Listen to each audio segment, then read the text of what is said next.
Figma, 2 weeks in. So my name is Mike Cheshire. Hope you're doing well. I have quite the extensive design background. I've been working in design for the past 10 years, and I've been doing a lot of marketing things within that time as well. But recently, I've needed to do a little bit more design work as I've kind of got some work coming in. So before this, I have actually worked in Photoshop pretty much for the past like 13 years, I think, because I started using Photoshop back in university time and I really got into it. So I've just been constantly using Photoshop for all my design work pretty much up until this point. There's also been obviously like sketches come about, but that's actually getting phased out these days. So a lot less people are using that. So I've been hearing over the past year and a half or so that Figma is like the next thing. So even more so recently. So I decided, because I had this new project, I should start looking into it more. And so just 2 weeks ago, I kind of started looking at it. I did sign up a while ago, but actually never used it. I'd logged in and just had a quick look around, but I didn't at that point have a project to do. And yeah, so I decided recently, because of this project, I'll have a look at it and see how it works.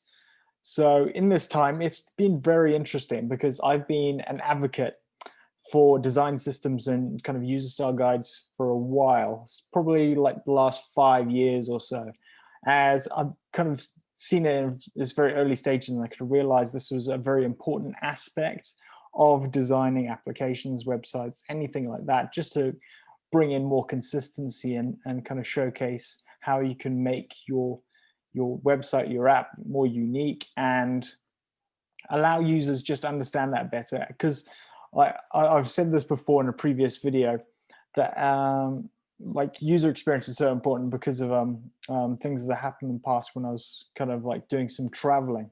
And since then, it's kind of obviously become more important. So that was like design systems have been a key part of that. But obviously Photoshop has been developed a long time before that and hasn't really evolved too much. Obviously they've added new features and things,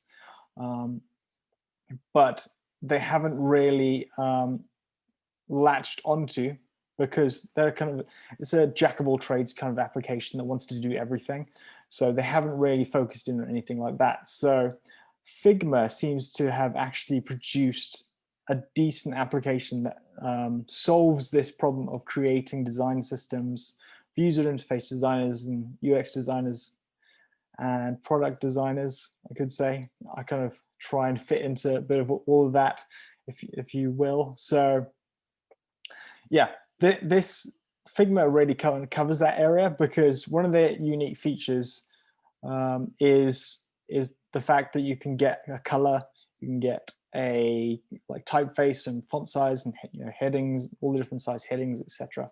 You can actually make that a reusable kind of component within your design. So when you get to a point where you want to change a color, because say like the stakeholders come back and they want to change something because it's like an early stage, or anywhere along the process, you might get to a point where somebody says they want something different, they want to see a different version of something. So this actually has the ability for you, obviously you need to create it into your process to, as you're designing, kind of embed this kind of architecture into your designs. But obviously it's got the ability to do that. So you can like set a color and be able to reuse that across your design, and then also typefaces and everything like that. So that if somebody does come in, then you can easily change it. But if you don't kind of design in that way, then you won't be able to do it as easily. But this kind of idea is very much like how front-end development, how back-end development even is kind of basing it around components and modules and all sorts of things like that, with like MVC architecture. So this kind of definitely plays into that very well. So yeah, at this point in time, I think it's a brilliant set of tool to use for your designs. Obviously, you can get fairly complex designs going on here, and they've got artboards and everything like that. Loads of different kind of um, device sizes and things like that. There's even an app for your phone that you can use to mirror the mobile design that you've created. I haven't actually used it, but I believe there's like some prototyping within it as well. So you can do some simple prototyping. Envision has a lot of prototyping as well, which I've done a little bit, but not really done it too much, because a while ago I tried out Envision Studio, and that is very much focused on the animations and the transitions between screens and things like that. So it's easily to get distracted by lots of things like that. And I've kind of focused more in on like making it as usable as possible before you get to that stage. Obviously, that's a nice thing to kind of develop into.